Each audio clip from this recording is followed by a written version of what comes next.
Hey guys, what's going on? This is my 2008 GS500, and what I'm doing today is changing that halogen headlight to one of these LED kits. And this is for an MX-5 or a Jeep, and it should be a straight plug and play kit.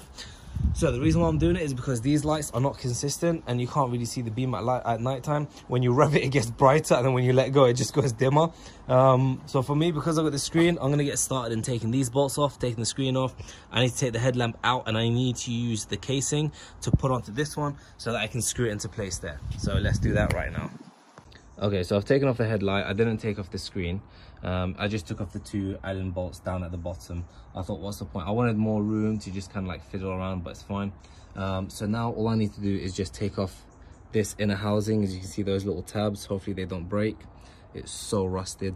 Yeah, and I might need to cut this wire for this little light and fit it onto one of those connections. But anyway, slowly we'll test it out. I've got a probe, so yeah, let's get moving. All right, so this is basically stuck on with silicone, so you just have to very carefully pry it off with a screwdriver. Careful not to damage or bend this too much or damage the glass in case you ever want to reuse it. So yeah, let's have some fun with this. Just careful you don't injure your hand. This is not very sharp, but obviously you might injure yourself on some of the sharp corners. Just a quick note, you should actually test your stuff. And what I found amazing is the high beam now actually works like straight away. Before it used to like come on so slowly. So okay, we know it works. Hey guys, so this tool is called a probe. It didn't cost very much. It was like £15 or something. You can basically touch things and it will tell you if it obviously goes red or green. It will tell you whether it's earth or live. Or what you can do is you can give things positive or you can give things earth. So this is basically earth. It's plugged in, it's got the earth wire to it. I don't even have to have the bike running because this is plugged into the battery. I just touch it and then I can test which wire is for what. So I won't be using the green because this is for a car. So if I was using the indicator, I would have wired it up. But because I'm not doing that, I'll just be using that for the running light. So I'm having my own issue here.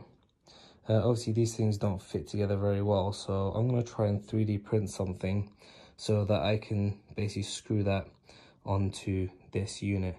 So let's get to work. Hey guys, what's going on? Just wanted to show you guys the prototypes because I was editing the video, and you know, just in case anyone says, oh, why did you do it like this, why didn't you do it like that? Well, this is why.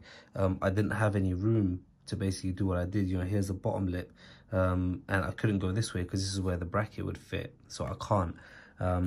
And even though I tried to do something, it still, you know, it was way too thin and it just kept breaking. I mean, look, this is just PLA, and this was a prototype. That's why it looks like this, by the way. This is like 10% infill, just so I don't waste plastic. This one looks like it was like 90% infill or something, and it still broke off. So yeah, I had to make that little edge, and then I had to cut it in half so I can sandwich it over the light. So I hope that helps. All right, hey guys, what's going on? So it's been a few days. I've had some issues with trying to fit this into this housing here, into the frame so that I can bolt it into the bike. So what I've had to do is 3D print some of these frames, these little adapters. One side is actually, there's more of a gap than the other one. I'll show you now, because right here, this bit is thicker.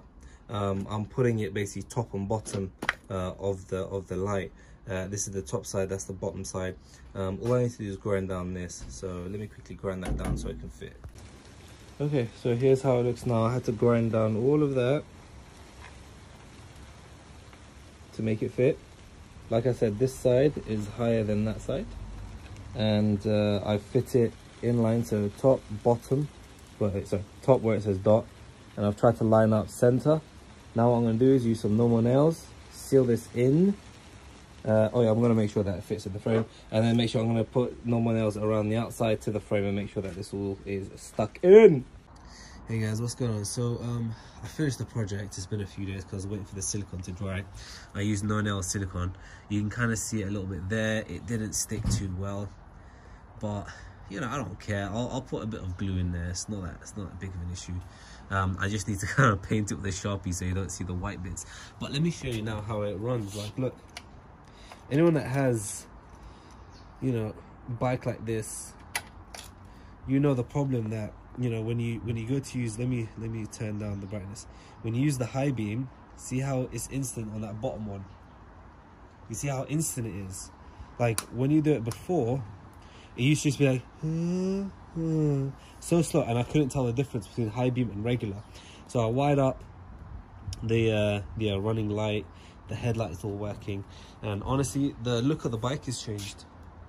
So I'm actually quite impressed. I'm going to put the bike back together, just need to put the seat back on, and then I can't wait to test this out at night time. So just to make a note, obviously I did it this way. I used my 3D printer, I designed the ring. I will put it online. If you guys want it, let me know. Other people did use foam, so they stuck foam in there. You can do that if you want. Someone else drilled the tiny hole in one of the cooling fins and then zip tied it to the rim. I didn't want to do those ways. I like to be creative and do my own way. I saw a way and I wanted to do it. If I didn't see another way, I would have followed them. The other one is, instead of using the silicone, which took ages, I was thinking, what if I use expanding foam and then just cut it with a knife? So that's another one that you guys might want to do. If you do 3D print this, you can, because it's in 2 pieces, you can stick it on with like no nails or glue, and then use expanding foam to stick the whole thing to the rim. That's another solution that you guys can do, although it is bolted in from top and bottom. I made it quite thick because it's PLA. If you use ABS, you might be able to get away with thinner, but anyway, hope you guys enjoyed that. All right, so we go on pointing into my garden, and we're going to turn the light. Wow, that is actually bright. And then let's high beam. Look at that. Yo, that's crazy bright, man. Damn, bro.